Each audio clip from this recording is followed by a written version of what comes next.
National Weather Service in Miami has issued a tornado warning for southwestern Collier County in southwestern Florida until 2 p.m. At 1:20 p.m., Doppler radar indicated waterspouts located just offshore along a line extending from near Marco Island to near Cape Romano, moving north at 40 miles an hour. Hazard: tornado.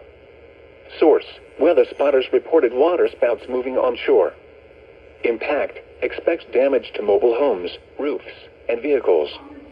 Tree damage is likely. Locations impacted include Marco Island, Cape Romano, Key Marco, and Goodland. Take cover now. Move to an interior room on the lowest floor of a sturdy building. Avoid windows. If you are outdoors, in a mobile home, or in a vehicle, move to the closest substantial shelter and protect yourself from flying debris.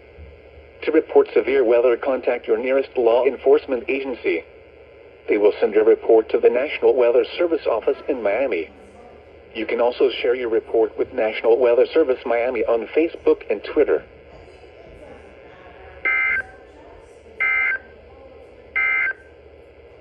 Idalia strengthening in the southeastern Gulf of Mexico. Situation overview.